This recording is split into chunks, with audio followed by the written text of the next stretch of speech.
Halo Bapak Ibu guru semuanya, khususnya yang honorer, apa kabarnya? Semoga Bapak Ibu guru yang honorer baik di sekolah negeri maupun di swasta sehat-sehat semuanya ya.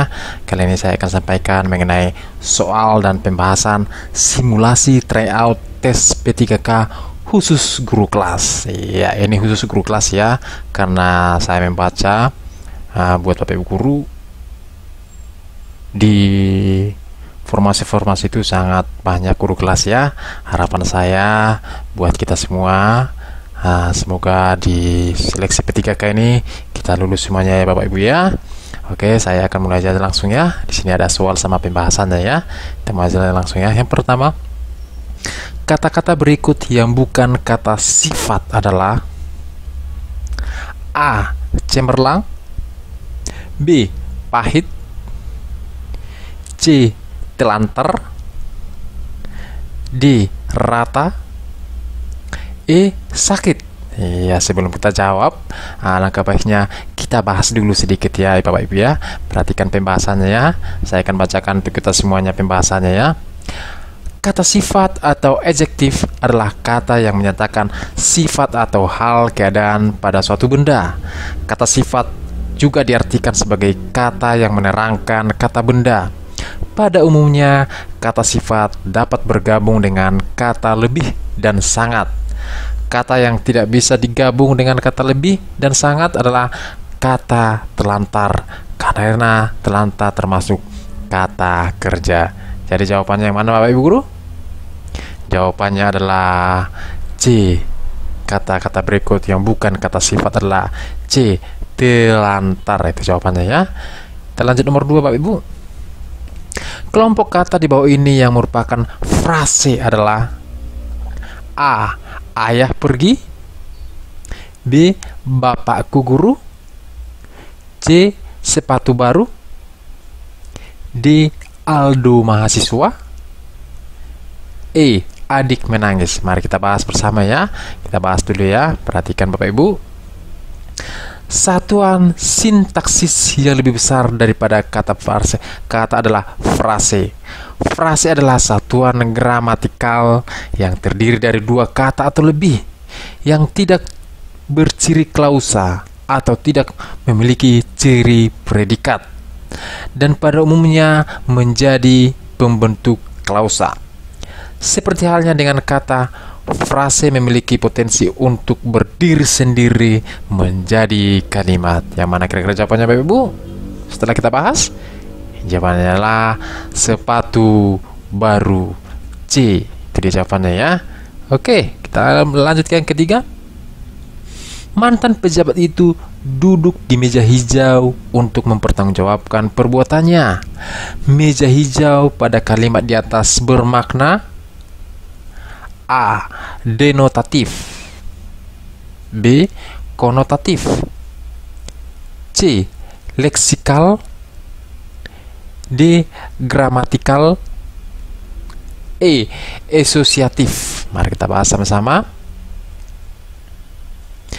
Makna denotatif adalah makna dasar, umum, apa adanya, dan tidak mencampuri nilai rasa. Makna konotatif adalah makna yang berupa kiasan atau yang disertai nilai rasa dan kriteria tambahan yang dikenakan pada makna konseptual. Makna leksikal adalah makna kata yang seperti dalam kamus. Makna gramatikal adalah makna yang diperoleh dari hasil peristiwa tata bahasa. Makna asosiatif adalah makna yang dihubungkan dengan nalar di luar bahasa. Tidak pembahasannya. Jadi kira-kira yang mana jawabannya Bapak Ibu? Jawabannya adalah B. Makna B. Konotatif. Itu dia jawabannya Bapak Ibu ya. Oke, kita lanjut yang nomor 4. Penggunaan ejaan yang tidak tepat pada kalimat di bawah ini adalah: A. Ibu menasihati adik, hati-hati di jalan. B. Kek, saya sudah menyampaikan pesan ini kepada nenek. C. Di mana rumah Dik? Tanya Jani. Di mana rumahmu Dik? Tanya Jani. Itu dia yang C ya. D. Gubernur Barat mengunjungi para pengungsi. E. Kakak Kinan membeli jeruk Bali di pasar, ya, jeruk Bali dibelinya, ya. Mari kita bahas sama-sama. Penggunaan ejaan mencakup sistem pemakaian huruf, penulisan kata, pemakaian tanda baca, dan penulisan unsur serapan. Penulisan kalimat yang salah dalam kunci jawaban adalah "Di mana rumah mudik?" tanya Jani. Penulisan di mana tidak tepat karena preposisi ditulis serangkai, seharusnya dipisah, ya. Jadi jawabannya adalah C. Di mana rumah mudik? Tanya Jani. Itu dia jawabannya, ya. Yang C, Bapak Ibu, ya. Oke. Kita lanjut ke nomor 5. Seorang guru SD kelas 4 dalam muatan pembelajaran PPKN memulai pembelajaran dengan menyampaikan beberapa penjelasan berdasarkan pokok-pokok materi pembelajaran, lalu membentuk kelompok untuk melaksanakan kegiatan pembelajaran. Setelah selesai tugasnya, siswa melaporkan hasil diskusi kelompoknya. Selesai presentasi, siswa diberi hadiah sebagai penghargaan atas keberhasilannya. Guru tersebut menerapkan model pembelajaran ... Kira-kira apa model pembelajarannya? Ini dia. A. Kontekstual. B. Direct. C. Berbasis masalah. D. Kooperatif. E. Berbasis project. Kita bahas dulu, ya, Bapak Ibu, ya. Perhatikan. Guru SD kelas 4 yang memenuhi pembelajaran dengan menyampaikan penjelasan berdasar pokok-pokok materi pembelajaran, membentuk kelompok untuk melaksanakan kegiatan pembelajaran, dan melaporkan hasil diskusi kelompok ini menerapkan model pembelajaran kooperatif. Pembelajaran kooperatif dalam pembelajaran PPKN mengajarkan kepada peserta didik keterampilan kewarganegaraan, civil skill. Itu dia, ya. Bapak ulangi sekali lagi. Pembelajaran kooperatif dalam pembelajaran PPKN mengajarkan kepada peserta didik keterampilan kewarganegaraan atau civil skill. Jadi jawabannya kira-kira mana, Bapak Ibu? Jawabannya adalah D.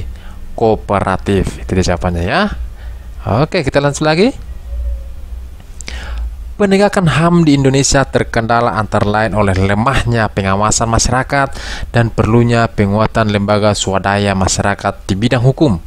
Usulan upaya penegakan dan pemajuan HAM di Indonesia yang tergolong pada lembaga swadaya masyarakat adalah A. Undang-Undang Pengadilan HAM. B. Komnas HAM, Lembaga Pengadilan HAM, dan KPAI. C. YLBHI dan Kontras. D. KNPA dan KPAI, Komisi Nasional Anti Kekerasan Terhadap Perempuan. E. Komisi Kebenaran dan Rekonsiliasi. Ya, kita bahas dulu, ya. Perhatikan. Penekanan pada lembaga yang dibentuk masyarakat, bukan oleh pemerintah. Penegakan HAM di Indonesia perlu pengawasan dari masyarakat dan penguatan lembaga swadaya masyarakat. Lembaga swadaya masyarakat menjadi kekuatan yang mampu mengkritisi upaya pemerintah dalam penegakan HAM di Indonesia. Ya, berarti ini swasta ini, ya. Kira-kira yang mana, Bapak Ibu? Jawabannya adalah C. YLBHI dan Kontras. Itu jawabannya, ya. Kita lanjut. Selain membina kerukunan, persatuan dan kesatuan di lingkungannya, serta mencintai budaya bangsa di atas kepentingan pribadi, keluarga, dan golongan, merupakan pencerminan dari A. Kerelaan berkorban. B. Cinta tanah air. C. Sadar bernegara Indonesia. D. Sadar berbangsa Indonesia. E. Jati diri bangsa Indonesia. Mari kita bahas. Negara Kesatuan Republik lahir karena adanya contoh sikap cinta tanah air. Tanpa rasa cinta tanah air, negara ini tidak akan terbentuk. Seperti yang kita tahu, bangsa Indonesia memiliki sejarah yang panjang untuk menjadi sebuah negara yang berdaulat. Cinta tanah air juga merupakan sebuah kebanggaan, rasa memiliki, rasa menghargai, menghormati, dan loyalitas sehingga menimbulkan keinginan untuk merawat dan membela tanah air. Dari semua definisi di atas, semuanya merujuk pada ungkapan bahwa kecintaan itu menimbulkan rasa memiliki dan ingin melindungi apa yang kita miliki. Itu di pokok bahasanya. Yang mana jawabannya kira-kira Bapak Ibu? Jawabannya adalah B, cinta tanah air. Ya. Masuk nomor 8. Dengan adanya perubahan zaman abad globalisasi, berbagai kemajuan ilmu pengetahuan dan teknologi, sebaiknya kita A. Memanfaatkan kemajuan secara keseluruhan. B. Berhati-hati dalam menerapkan kemajuan iptek. C. Kita harus memanfaatkan potensi bangsa kita sendiri. D.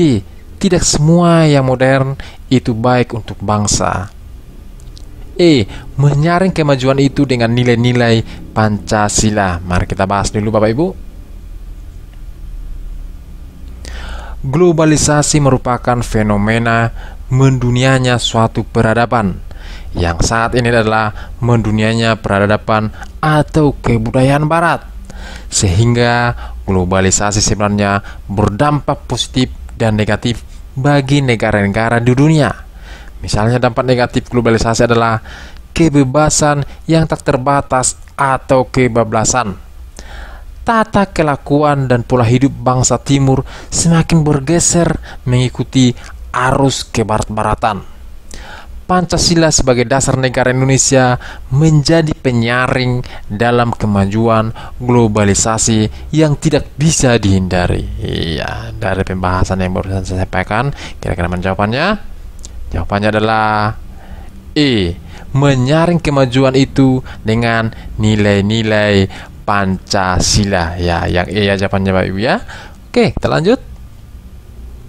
Salah satu tujuan amandemen terhadap Undang-Undang Dasar 1945 adalah mempertegas sistem pemerintahan presidensial yang dilakukan dengan A. Kedudukan presiden sebagai kepala negara. B. Kedaulatan di tangan rakyat dan dilakukan menurut Undang-Undang Dasar. C. Pemisahan kedudukan presiden dengan lembaga legislatif. D. Pemilihan presiden dan wakil presiden dilakukan secara langsung. E.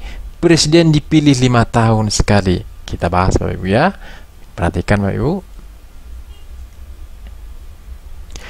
Tujuan amandemen Undang-Undang Dasar 1945 adalah menyempurnakan aturan dasar mengenai jaminan konstitusional dan kewajiban negara dalam mewujudkan kesejahteraan sosial, mencerdaskan kehidupan bangsa, menegakkan etika, moral, dan solidaritas dalam kehidupan bermasyarakat, berbangsa, dan bernegara. Dalam rangka mempertegas sistem presidensial, maka salah satu amandemen Undang-Undang Dasar adalah pemilihan presiden dan wakil presiden dilakukan secara langsung. Kira-kira mana jawabannya? Jawabannya adalah D. Pemilihan presiden dan wakil presiden dilakukan secara langsung. Itu dah ya. Oke. Kita lanjut lagi. Nomor 10. Berikut ini merupakan kelemahan sistem pemerintahan presidensial yang pernah berlaku di Indonesia pada era reformasi, yaitu A. Badan eksekutif lebih stabil kedudukannya karena tidak tergantung pada parlemen. B. Masa jabatan badan eksekutif lebih jelas dengan jangka waktu 5 tahun. C. Penyusunan program kerja kabinet mudah disesuaikan dengan jangka waktu masa jabatannya. D. Terlalu banyaknya partai politik yang menyebabkan partai politik lebih banyak mementingkan partainya sendiri. E. Legislatif bukan tempat untuk jabatan-jabatan eksekutif karena dapat diisi oleh orang luar termasuk anggota parlemen sendiri. Iya, ini dia pembahasannya, kita bahas dulu ya.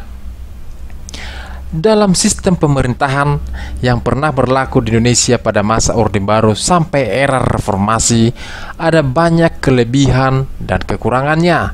Salah satu kekurangannya, demokrasi konstitusional pada masa reformasi adalah terlalu banyaknya partai politik yang menyebabkan partai politik lebih banyak mementingkan partainya sendiri. Itu dan bahasanya. Dari pembahasan itu kira-kira jawabannya Bapak Ibu? Jawabannya adalah D. Terlalu banyaknya partai politik yang menyebabkan partai politik lebih banyak mementingkan partainya sendiri. Yang D ya. Oke, kita lanjutkan lagi.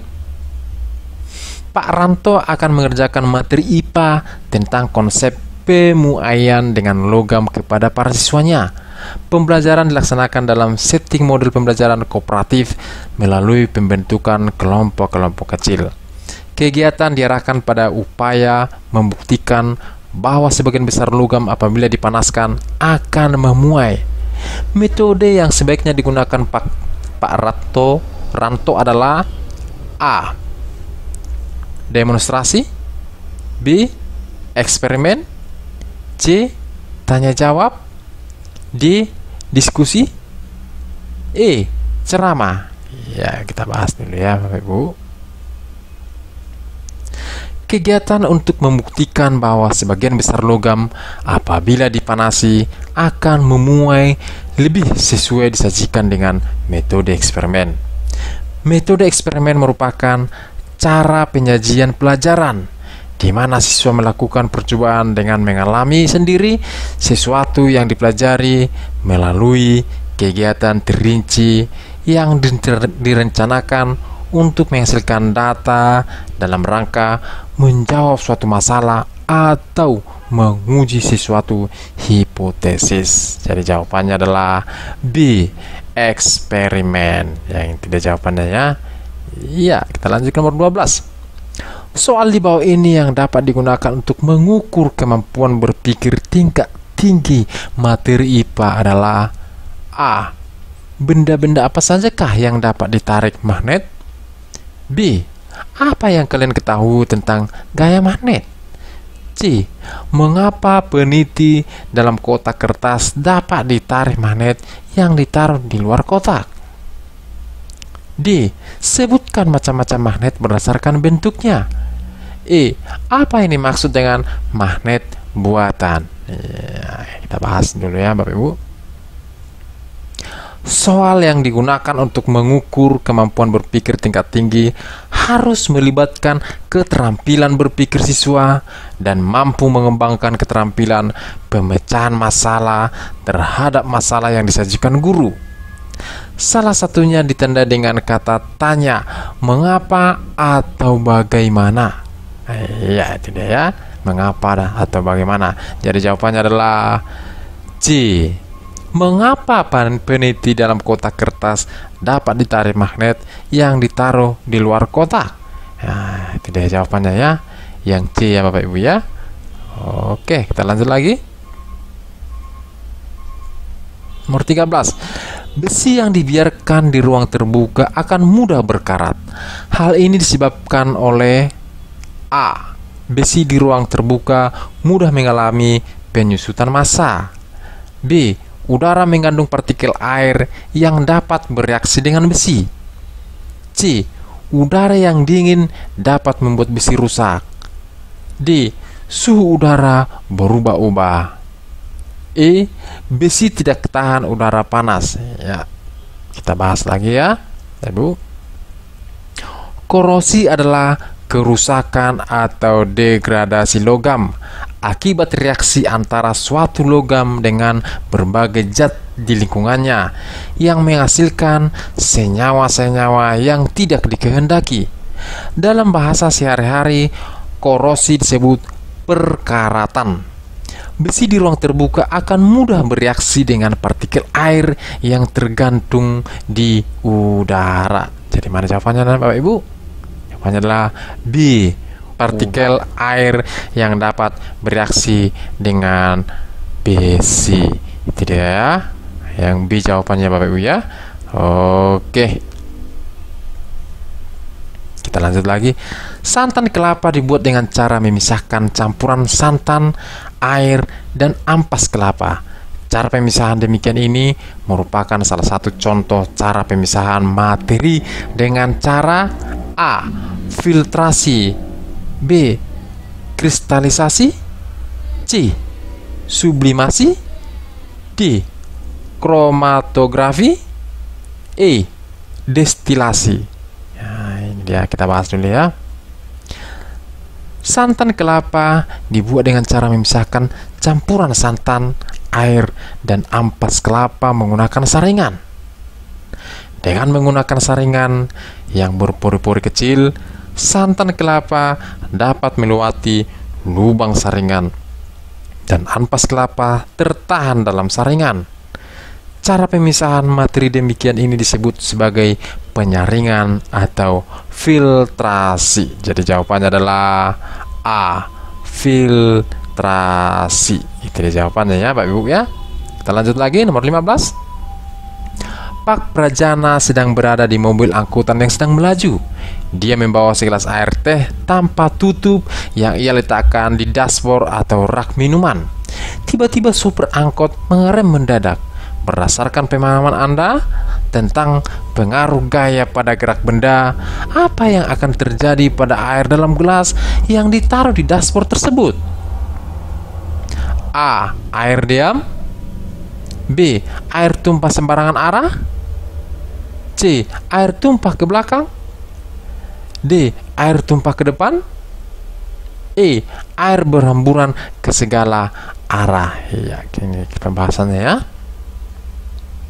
Berdasarkan hukum Newton tentang gerak khusus, hukum tentang sifat inertia benda, benda akan cenderung mempertahankan kedudukannya apabila gaya luar yang bekerja padanya ditiadakan. Benda yang sedang diam cenderung tetap diam, dan benda yang bergerak lurus beraturan cenderung akan tetap bergerak apabila gaya yang mempengaruhinya ditiadakan. Oleh karena mobil angkot semula bergerak dan direm mendadak, maka saat direm, benda-benda yang ada dalam angkot tersebut akan berusaha mempertahankan gerakannya. Jadi, air akan tumpah ke depan. Itu dia jawabannya ya. Udah bisa kira-kira ya Bapak Ibu? Jawabannya adalah D. Air tumpah ke depan. Yang D ya. Nomor 16. Untuk mengerjakan siswa materi peninggalan kerajaan Hindu-Buddha secara langsung dapat dilakukan oleh guru dengan cara A. Membawa gambar peninggalan sejarah di kelas, B. Melakukan studi lapangan ke situs sejarah, C. Menggunakan media film dokumenter sejarah, D. Membuat replika peninggalan sejarah, E. Menonton film kolosal di bioskop. Ya, yang mana kira-kira jawabannya? Mari kita bahas dulu ya. Proses pembelajaran langsung untuk materi peninggalan zaman kerajaan Hindu-Buddha yang paling tepat adalah studi lapangan ke situs sejarah terkait peninggalan, baik artefak atau peninggalan zaman Hindu-Buddha seperti prasasti, candi, istana, bahkan museum yang relevan. Sumber yang sifatnya gambar, film dokumenter, membuat replika tidak bisa digunakan pembelajaran langsung. Itu dia ya, tidak bisa digunakan pembelajaran langsung. Jadi jawabannya adalah B. Melakukan studi lapangan ke situs sejarah. Itu dia jawabannya ya, yang B ya. Nomor 17. Jika guru IPS akan mengajarkan materi tentang keterampilan mengidentifikasi pergerakan matahari dan pengaruhnya pada musim di Indonesia, maka media pembelajaran berbasis IT yang utama adalah A. Peta benda-benda langit, B. Google Map berbasis Android, C. Peta tematik berbasis Android, D. Peta buta berbasis multimedia, animasi tentang revolusi bumi. Ya, kita bahas lagi ya, Ibu. Media pembelajaran berbasis IT yang utama untuk mengembangkan keterampilan mengidentifikasi pergerakan matahari dan pengaruhnya pada musim di Indonesia adalah peta tematik berbasis Android yang tersedia berupa aplikasi dalam handphone guru dan peserta didik. Peta benda-benda langit dan Google Map belum ada dalam Android. Demikian juga belum tersedia dalam bentuk animasi. Peta buta tidak relevan dengan tujuan pembelajaran sekalipun menggunakan multimedia. Itu dia ya. Jadi jawabannya adalah C. Peta tematik berbasis Android. Itu dia jawabannya ya. Nomor 18. Bangsa Indonesia merupakan bangsa yang majemuk dengan berbagai suku bangsa, bahasa, tradisi, dan budayanya. Kemajemukan suku bangsa di Indonesia dipengaruhi oleh faktor-faktor berikut. A. Persatuan kondisi geografis letak kepulauan. B. Solidaritas letak kepulauan iklim.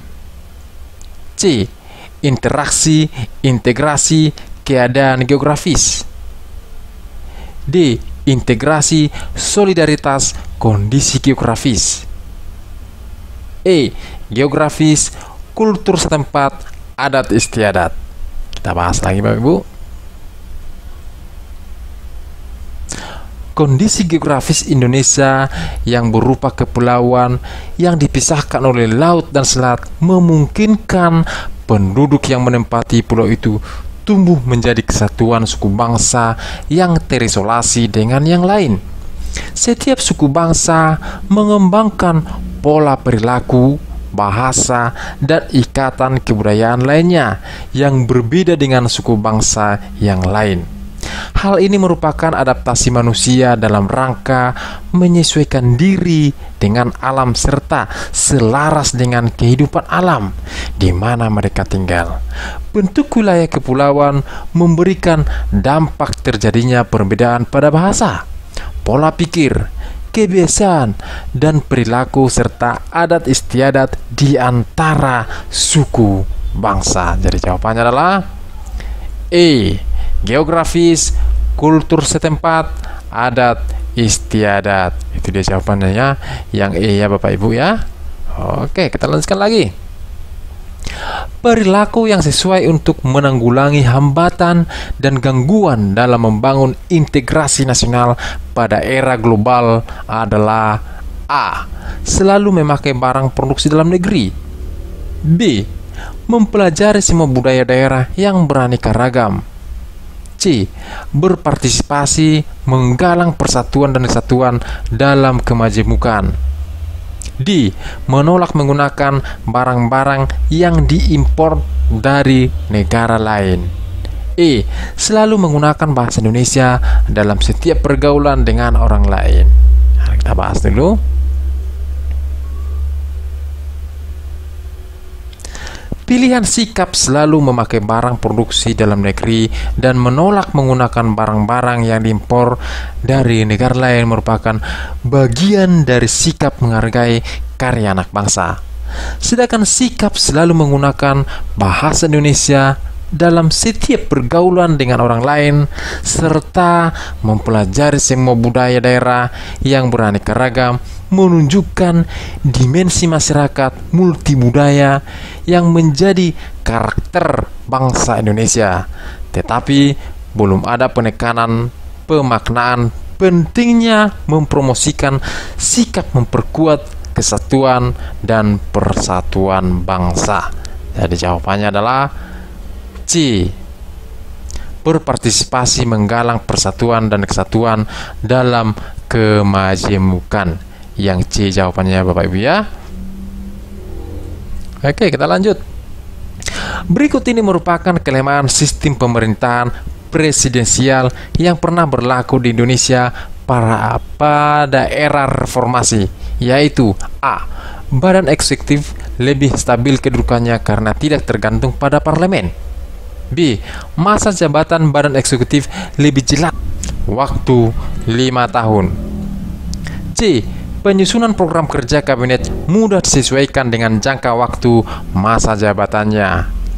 D. Terlalu banyaknya partai politik yang menyebabkan partai politik lebih banyak mementingkan partainya sendiri.